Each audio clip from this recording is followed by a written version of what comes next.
Youth Council, we're kind of like a family. Now I get to do something really fun. I get to introduce you to a young woman who, like many of you, grew up in NYCHA and is doing great things for her community and for our city. Leah Sullo started out her life in the Andrew Jackson houses. I just talked to her. Her grandma is still there. She said she's not leaving. She's going to be there until she comes out, on the other side. That's where she grew up. Her mom, her uncles were raised. Her family instilled in her a drive to help sort of lift up and out, and she has focused her energy on education. She went to Columbia University. She graduated with a degree in financial economics. Leah now works for a global bank, the Mizuho Bank, which is a Japanese bank but works all over the earth, and an institution that I had a pleasure of working with in my previous life. Leah manages nonprofit relationships in a portfolio and really focusing on community education, community development, affordable housing, many issues in which you all focused on in your work. So I'm so pleased that Leah is here today, as well as her colleague, Leslie Palmer, a friend from the Mizuho Bank and Foundation. I want to acknowledge her and her support, and we're really thrilled that she's here, as well as our friend from Florida, whose name I forgot, but it's really great to see you. So I get to introduce you to Leah, and after hearing from her today, my guess is that you will be inspired to accomplish whatever it is that you want to do in your life, because it is possible. So please give Leah a warm welcome and introduction. What's up? Okay, let me ask you a question. When people ask you where you're from, what do you say? Do you just say New York and leave it at that? Or do you rep your borough because you're proud of it? Or maybe even your neighborhood to let them know what's good, right? Personally, I don't think I go a whole day without mentioning the Bronx. and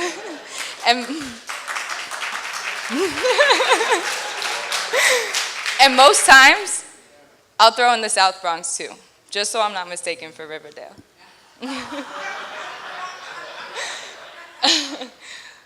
A friend actually made a comment the other day. He said, "You can't have a whole conversation with Leah without hearing something about the Bronx." And I'm proud of that. But let's take it a step further. When asked where you're from, how many of you say the projects? And if you do you say it with pride? Or do you think twice about even mentioning it because you know how negative that image can be? And you know that if the person asking isn't from there, their preconceived notion of what the projects is will probably cause them to judge you before they know anything else about you. It took me a long time to get comfortable with saying the projects. I remember when I first got to Columbia University, orientation week freshman year, I had just moved all my belongings from my project apartment in the South Bronx to my Columbia dorm room in Morningside Heights. The whole time thinking, look, I made it. As part of orientation, they put the freshmen into groups led by upperclassmen, and those upperclassmen were responsible for giving us nicknames. So when it came to me, the first thing they noticed was my attitude. You know, that New York City, inner city authenticity that is often mistaken for attitude. So they called me sassy. And then I mentioned the South Bronx and the projects, and I became sassy from the block. And that's what they thought of me. I was instantly labeled, and part of me was proud of that. But the other part felt out of place, thinking, how am I supposed to fit in to this elite, private school, privileged environment after growing up in the projects? You know, the ghetto, the hood, a group of dirty buildings that really poor people live in. That's actually the top definition on Urban Dictionary. The gangsters, the drug dealers, the criminals, fighting to survive, trying to make it out alive, no real opportunities to thrive. That's the image, right? But is that really what it is? Yeah, maybe we're from the ghetto, but isn't it so much more than that? I had a friend once, not from New York City, and they asked me, Leah, why do you always say the block? You know, down the block, on the block, come through to the block. He said, why don't you just say the street? And in that moment, I realized that unless you're from there, you don't really understand the difference. Like, there's the streets, that's one thing. But the block is everything. It's not just the hood, it's your hood. It's your community. And above all else, it's home. It's where your family has probably been for generations. It's where you feel a sense of community because you could go downstairs to the bodega at any time of the day and see someone you know. It's where you could holler at your friend from out the window or just walk down the hall and say, what up? Having conversations out the window, right? It's where everyone's always chilling in the basketball courts or right outside the lobby, posted up like the protectors of the block. And you walk through feeling a sense of security because you know the block got your back. Maybe not the other blocks, but your block.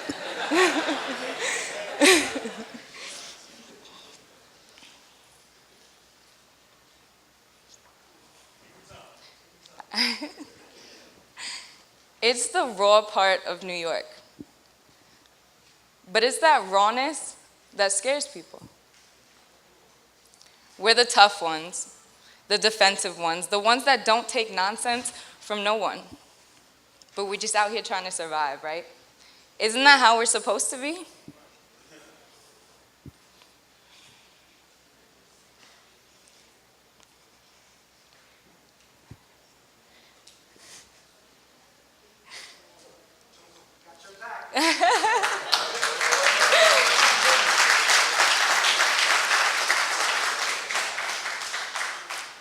We were born into the blocks of the concrete jungle.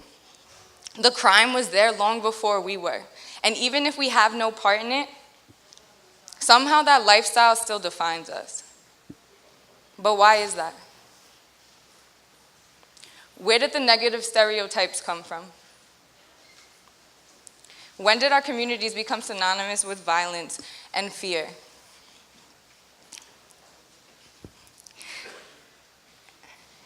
If you look at the history, it's actually pretty ironic. Because the first housing projects were developed back in the 1930s as part of an effort to clear out the slums. Not the slums like we know them today, but the tenement buildings that were built for immigrants back in the 1800s. The neighborhoods that were plagued by poverty, rampant with disease, ridden with crime. They were characterized by being overcrowded and unsafe and unsanitary. It was the breeding ground for the original gangs of New York. And their rundown communities were corrupting the city. So the government took action.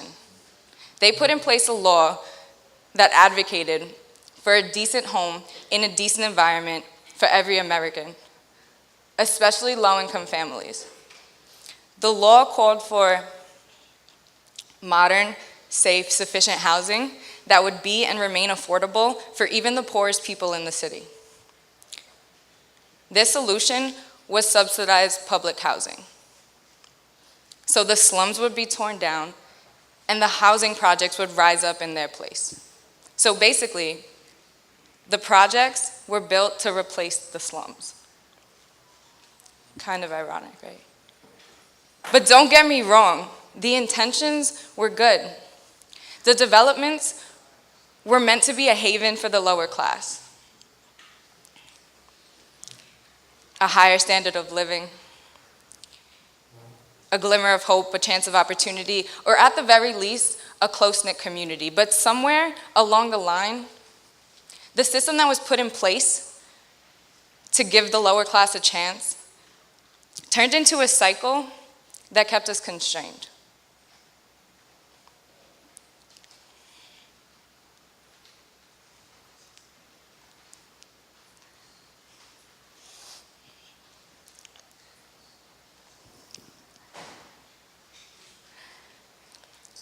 Because While they succeeded in maintaining affordable housing, they reinforced the existence of concentrated poverty. You put the most economically deprived and psychologically distressed individuals in one place, and well, we know better than anybody what becomes of that. But let me pause for a second, because we need to stop contributing to the negativity. If we don't advocate for the sustainable survival of our communities, who will? Situations don't get better by complaining about all the things that are wrong with them. They get better by coming up with solutions on how to make those things right.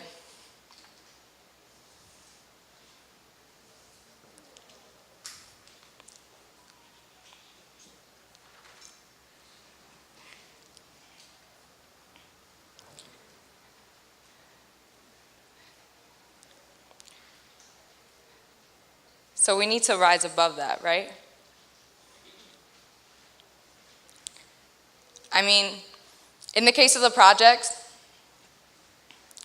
it's really all about perspective. So much of the negativity is just an image. And how much of that negativity actually exists depends on how much we make that image a reality. Like, yeah, we could act like the victims. We could use our circumstances as an excuse. We could feed into the stereotypes of the ghetto. We could convince ourselves that this is all there is because this is all we've ever known. We could ignore the opportunity that exists beyond our project walls because maybe that opportunity just wasn't meant for us. The typical, I didn't choose the thug life chose me, right? No, wrong. That is exactly the mentality that we need to rise above.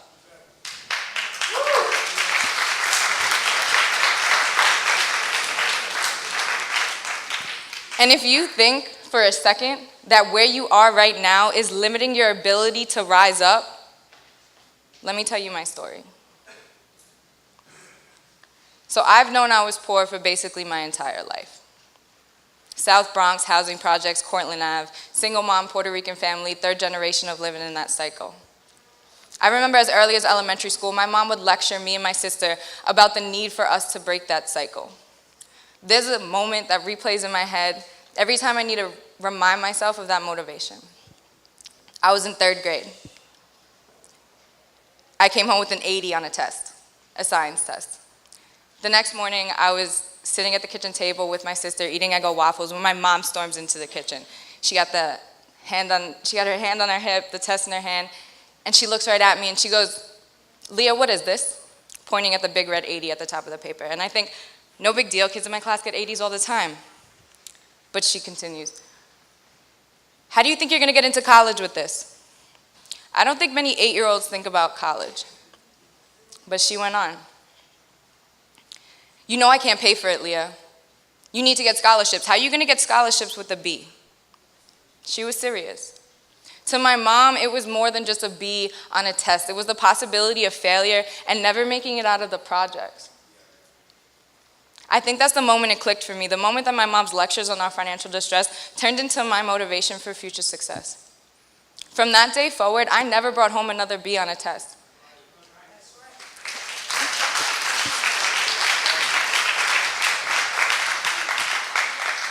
I did everything my mom expected of me, not because she told me to, but because I wanted to. I learned to love school because I didn't see it as a burden. I saw it as an opportunity, as a way out. Education is the great equalizer. And as my mom constantly reminded us, education was the key to breaking the cycle. And according to her, breaking the cycle was my responsibility. So I took that responsibility and I carried it with me all the way from the South Bronx to the Ivy League. And it was a constant struggle. We went from apartment to apartment, from eviction notice to car repossession, from public assistance to food stamps, from foreclosure to homelessness, and a lot of other nonsense in between. But the harder my life got, the stronger my motivation grew.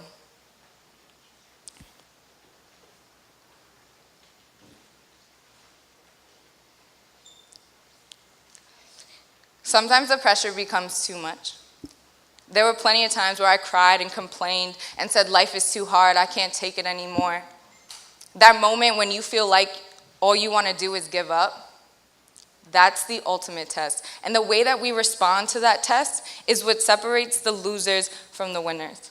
The I can'ts from the I cans. The why me's from the try me's. The victims that use their circumstances as an excuse from the victors that use it as their motivation. For me, that test came when I was a junior in high school, when my family and I became homeless. A couple of years before that, we had moved out of the projects, trying to make a better life for ourselves. But it turns out that your life just doesn't automatically get better when you leave the block. We try to buy a house.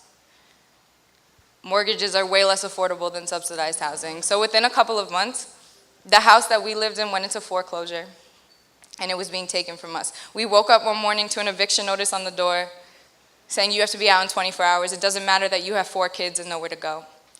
So we packed up the U-Haul truck for what was my 11th time moving, and I got dropped off at school that day, not knowing where I was going to sleep that night. We ended up checking into what they call an extended stay hotel, which is about the size of a project apartment living room. And in it was 2 queen-size beds, a refrigerator, a microwave, and a really tiny bathroom. And that's where 6 of us lived, my mom, my stepdad, and my 3 sisters, for almost a year. That was the second half of my junior year and the first half of my senior year, the time that I was applying to college. But I didn't let that stop me. I used it as my inspiration and my motivation, and it made for a hell of a college essay. And within the next year, I became valedictorian of my high school. I passed 10 AP tests. I got a near-perfect score on my SAT, and I became one of the first students from my high school to get into an Ivy League university.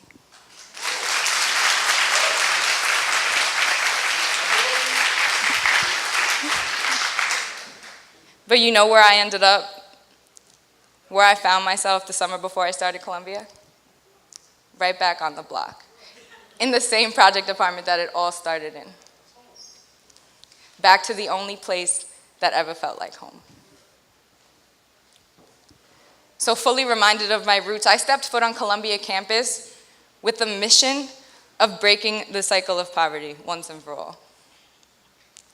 Fast forward 4 years, and now I work at a global corporate bank, making more than enough money to afford my own unsubsidized apartment in New York City.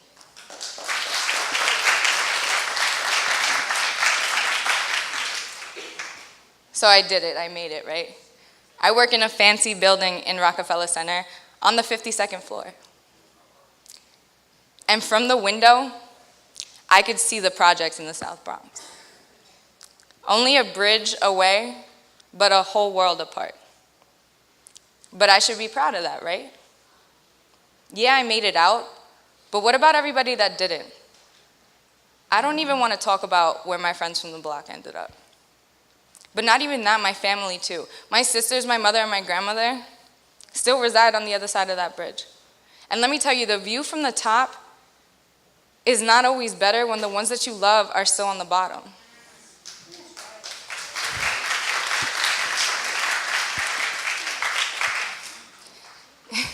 In the inner city, we measure success by our ability to get out.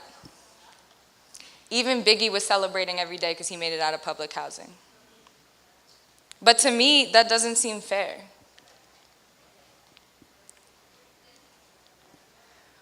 What about all the people that couldn't make it out? The further I progress from my neighborhood, the stronger my desire grows to go back and help those people progress with me.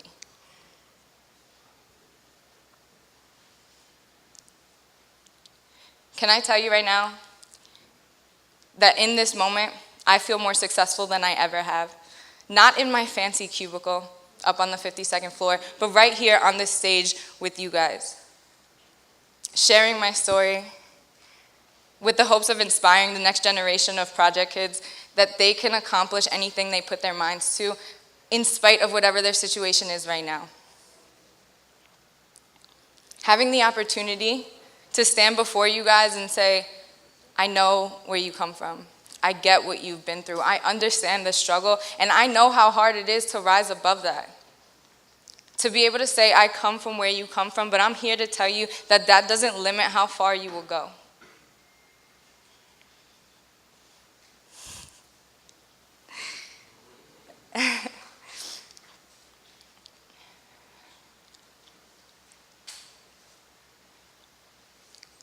So where are we going, guys?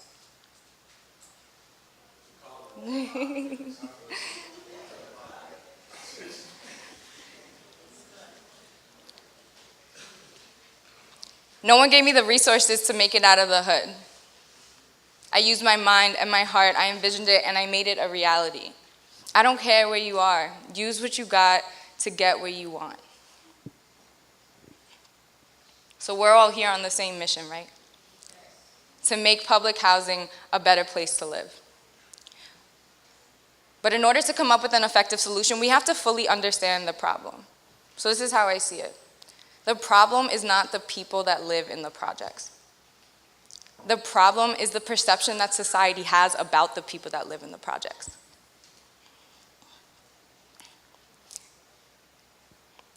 Imagine what would happen if we stopped letting that negative image become a reality. If we stopped letting ourselves and our neighbors become just another statistic. If we stopped feeding into the stereotypes and instead created new positive ones. Imagine what would happen if we showed them how capable project kids really are. And that's where you guys come in. The first ever Youth Leadership Council representing the New York City housing projects. Can I tell you, when I heard that this existed, I was mind blown. Like, where was this when I was living there? This is what we needed. Something to make us believe that we can actually make a difference. A way to make our voice be heard. A pathway to turn our motivation into action. This is a huge opportunity, and you guys are the pioneers. You guys get to pave the way for real progress, to come up with solutions to problems that you understand better than anybody else. I don't even know you guys, and I haven't seen your presentations yet, but I'm already impressed. Just the fact that you're here is an accomplishment in and of itself.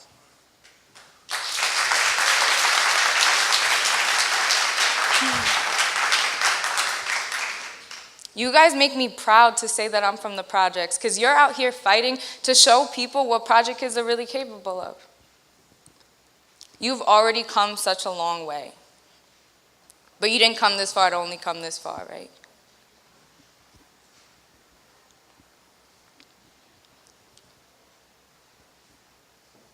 This is just the beginning. The change starts with you. So let me tell you what you're going to do. You're going to prove all the people that doubt you wrong. And better yet, you're going to prove all the people that believe in you right. Take a look around right now. Look at me. You have a whole theater full of people that believe in you.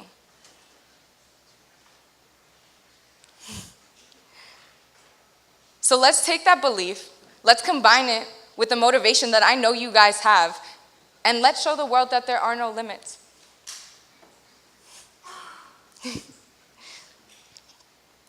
With struggle comes strength. And that strength makes up your foundation. So you and you and you and all of you have some of the strongest foundation that ever was. Be proud of that. Never stop building. And while we're at it, let's redefine how we measure success. Because we need to measure it not by our ability to get out, but by our ability to build up. Rather than celebrating for making it out of public housing, let's celebrate for making public housing a better place to live. Pride and perseverance. That's what being from the projects means to me. And together, we can make the projects a place that we're proud to call home. Thank you.